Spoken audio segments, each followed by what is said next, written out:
Well, here we are again. Loki Season 2, Episode 4. Spoilers! Duh.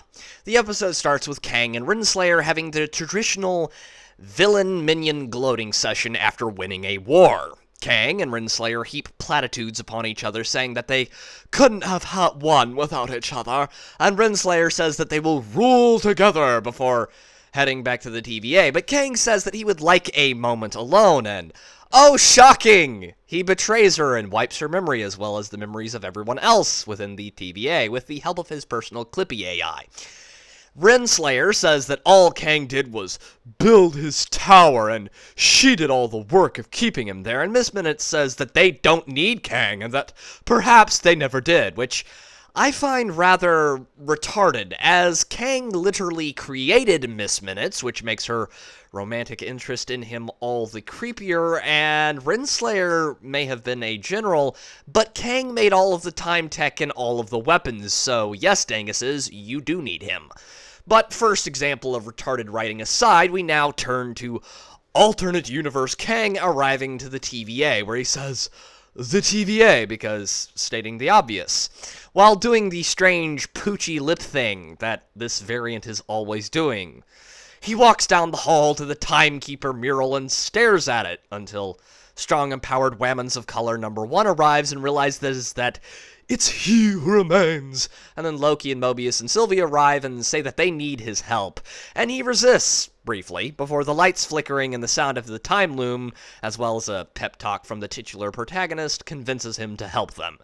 After this, strong empowered Whammons of Color is talking with female Stephen Hawking about redeeming Lysa Arryn, despite the fact that she has only recently committed a wee bit of genocide, the likes of which would make Thanos wince. So, body-positive woman of color #1 says that she will try, and after that we cut back to Loki and Mobius and the crew at OB's, and here, ladies and gentlemen, is one of my reoccurring gripes with this TV show. The audience is told that the world is constantly ending. They float from one disaster to the next, and thus some level of urgency is required to stop this end-of-the-world situation. But instead of fast-paced action or any sense of urgency, we get a couple minutes of Kang and OB glad-handing each other to completion.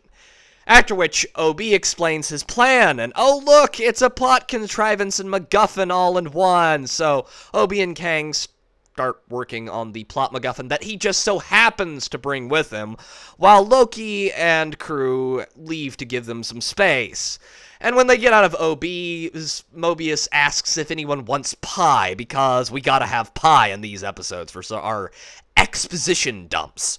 But instead, Sylvie berates Mobius for not taking the situation seriously enough and for being a dingus before storming off. Meanwhile, strong, empowered, body-positive Whammons of Color #1 and her bitch boy are down trying to convince Lysa Arryn to help the TVA. So she and Lysa talk, and she leaves Lysa and her minions to think her offer over. Oh, look! Sylvie wound up at the pie room anyway. Isn't that funny? Right, guys? Right? And Loki catches up to her, and Loki and she argue. She just wants to burn everything down, and Loki explains to her why that is retarded, and then brings up Avengers 1 Thor and how he mistook his mercy for cowardice, and tries to explain that that is what Sylvie is doing at that very second, or something along those lines. Meanwhile, Lysa Arryn and her motley crew are debating their course of action, while Renslayer and Miss Minutes rock up out of nowhere with an offer that they cannot refuse, literally. But for some reason, most of them do, but not Brad. Remember him? Remember Brad? No? Oh, anyway, she kills Lysa and everyone else by crushing them with the torture device that Loki used on Brad in an earlier episode, before rocking out of there. Meanwhile, OB and Effete Tech Guy and Kang are working on the MacGuffin they need to fix the time loom, while Mobius watches, and he's got himself a cup of machine-made cocoa that Kang is fascinated by, because it's made by a machine, and he's from the 1800s. So, strong, empowered Whammons of Colors Bitch Boy takes him to the machine, but oh no, Brad kills him and kidnaps Kang. Oh no, whatever shall we do? That's terrible. So Loki, Sylvie, and Mobius meet up and figure out what has happened, and they go looking for Kang because they still need the Eau de Kang from the last episode, so they can access the time loom / braider thingamajig. So after lots of running down hallways and time travel BS, there is a scene where Loki meets his time-slipped former self and prunes him in the back while Sylvie watches, and he tells her that it all makes sense, he promises. Miss Minutes and Renslayer have Kang and they threaten him, but OB resets the system, taking Miss Minutes offline, and Brad goes out to check on a noise where Loki distracts him while Femme Loki grabs him and enchants him. And I believe this scene is supposed to be action-oriented, but it's kind of just like watching a bunch of middle-aged actors attempt an action scene. And then Brad goes in and kills Renslayer while Loki and his femme self grab Kang and get him to the Time Braider, where once again the sense of urgency goes out the window for a bad gag. But eventually Kang gets into a suit and walks out into the time radiation, which I don't know how that works, before, oh no, he gets turned into confetti! The end. The writing is still hot garbage in this episode, the jokes don't land, and the characters are borderline brain dead half the time. The characters' performances don't help much. Tom Hiddleston tries, but Jonathan Majors just phones it in with his continually degrading performance, and everyone else is just some varying level of bad.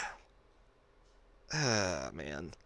This is the same MCU, ladies and gentlemen, that gave us the Loki that ripped out a dude's eye and just loved watching everyone flee from him in terror. Remember that Loki? The Loki that came to Earth burdened with glorious purpose? That one?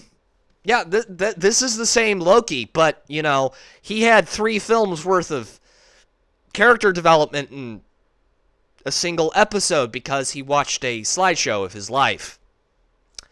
Yeah. But that's all I've got for today, ladies and gentlemen. This has been Pete, the Radical Nerd, signing off.